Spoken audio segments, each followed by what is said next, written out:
marked where they are safe. Captain. He has his own website. I am on hero. Let's just put him in the trunk. Quote me on that. Understand?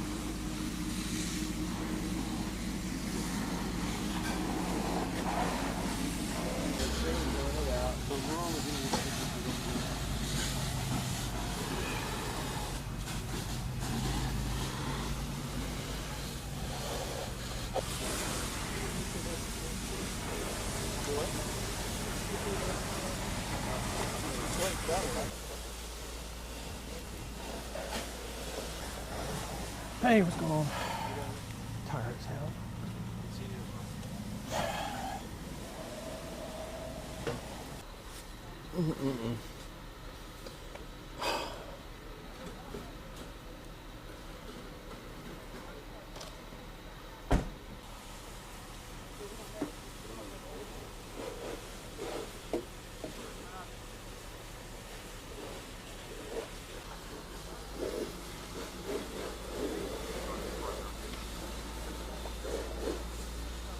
Not going to call this fire. It's going to remain undetermined. I mean, something accidental. It's kind of a moot point. He's got. How much longer do you think They'll be out here for a little while, not much, too much.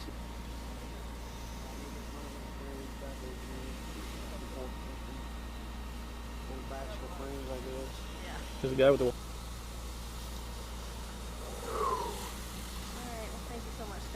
All right, yeah, I told Mr. Adams y'all were coming, so yeah.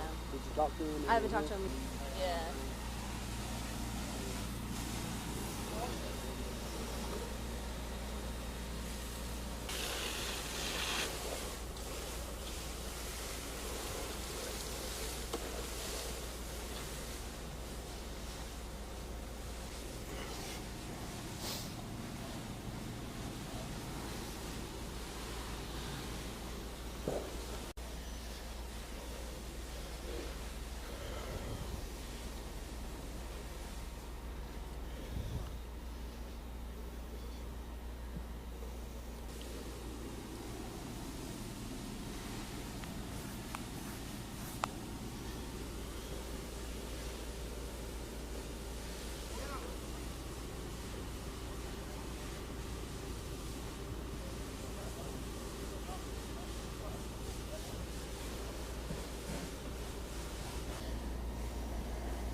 Soundbite, let's do it.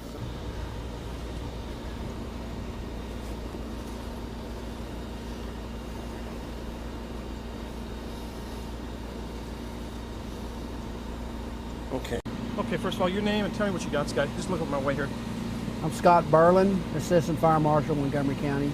Tell me what you had out here today. I mean, it looks a little history on this house, and tell me what you had. Well, the homeowner was home at the time of the fire. He came out of the shower about 11:30. Smoke was in the house. He quickly determined that he had a fire in the attic. So when firefighters arrived, the house was pretty much heavily involved in the attic. This house is pretty significant because this homestead is from 1927. It's actually two houses that had been connected together to make one large structure. The one house on the east side was purchased from the Grogan's Mill Sawmill and Lumber Company in 1958 when it went out of business, and that structure was moved out here in 1958. The homeowner's grandfather started this place in 1927, so there's a lot of family history here. The homeowner had several dozen guns, and according to him, he had close to 100,000 rounds of ammunition. So when the firefighters arrived, the ammunition was exploding throughout the house. And this prevented the firefighters from making an initial entry into the house, and they did go defensive. One of the problems that you have out in the country like this is not a readily supply of water. So multiple tankers were called in, and firefighters were eventually able to put the fire out. But both places are a total loss. What about, any ideas on cause? Well, again, we've got a fire in the attic. We've got some type of accidental event in the attic. About 20 years ago, central air and heat was put in the house. So the heating unit in the attic is obviously a possibility. Had a wood burning stove in the house that was burning, so that's a possibility, some malfunction of the wood burning stove. And then this general electrical system of the house itself. Again, the cause of the fire is going to remain undetermined, other than it's some sort of a fire in the attic. Okay. What about number of fire departments here? Who all ended up fighting this fire? Magnolia is here, possibly Montgomery as well. I'm not sure who all made it. All right.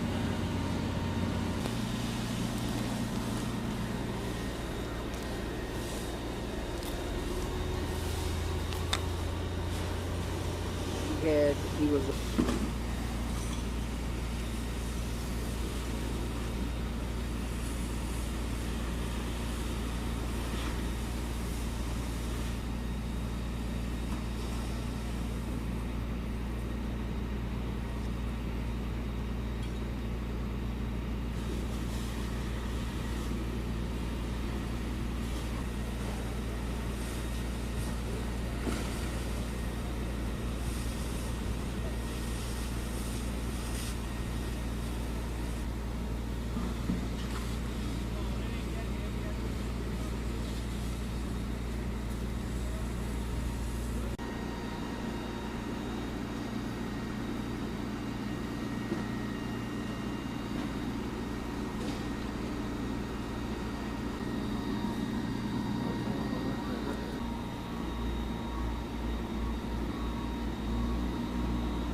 Newfield, that $200 worth of beer you bought yesterday? Yeah, I'm taking it. That's a good different kinds of beer, too. First of all, what's your name, sir? Bill Adams. Bill, tell me a little bit about what happened this morning and a little bit about the history of this place. Grandfather bought 100 acres back here in 1927, bought 117 acres we're standing on 1958. The whole family's been working up here all my life. This is our recreation, I guess. I moved up here 13 years ago full-time to raise cows and hay. By May it was too dry. I sold all the cows and leased the ranch to a fellow that's raising cane, hay, and oats. But we've been here, now they had this long before I was born. Tell me a little bit about both houses. You've got two of them out here. The house that caught on fire first was built by Captain Miller, retired World War I Army captain. And the second house was purchased from Grogan Sawmill and closed in 1958. Grogan Sawmill, pretty much over the Woodlands area, named after almost half of it. It's a baseball field in Magnolia. Is it? Yeah. And we raise cows and hay. That's all we've done out here. Build fences, stretch wire, work cows. We're right down, we're within a quarter mile where the fires were also this early. It was about a half a mile from here where the fire started. But this place was plowed up. It couldn't have burned. And now to lose this today, any ideas what happened or what were you doing when this happened? Just got out of the shower. in one house, and the other house was smoked up. I went in the attic, and it was on fire. I couldn't see fire, but I couldn't breathe. I got fire extinguishers everywhere, but I couldn't use them. And so once I realized there was nothing I could do, I just started unloading as much valuable stuff as I could. I don't think I had 10 minutes maybe. I mean, you said quite a few weapons. Tell me a little bit about the history of some of these weapons. I mean, you said you had quite a few weapons, quite a few different weapons within the house there. Well, I'm the last man standing after 80, 90 years. So I mean, I had accumulated everything that was owned by all the other men in all those years.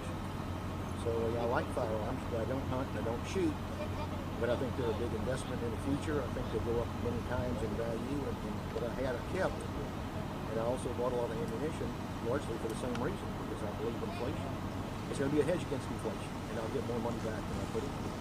How many rounds do you figure you had in that house? Thousands. Thousands and thousands. What kind of cooked off for quite a while there? Well, you saw the ammo cans. Yeah. I told the firemen not to come here and put the fire in. For two reasons. Number one is they couldn't put it out, and number two is that one of the guys going to get killed over here around the house. Just with all the ammunition cooking off? Did they have to wait for a while before they could actually make entry or not? They didn't wait like I thought they ought to, but of course I'm not a fireman. Okay. All right. I appreciate it, sir. That's. Yeah. But you had what? You had a bunch of shotgun shells, you said? 5,000, 7,000. They just packed cardboard though. One time I bought 10,000 rounds of 22 long rifle at one time, and I had that to begin with. And if I saw it and it was cheap, I bought it because I knew intuitively that one day when I get older, I could sell some of that stuff and survive. How old are you now? 63. Really? How big is your boat?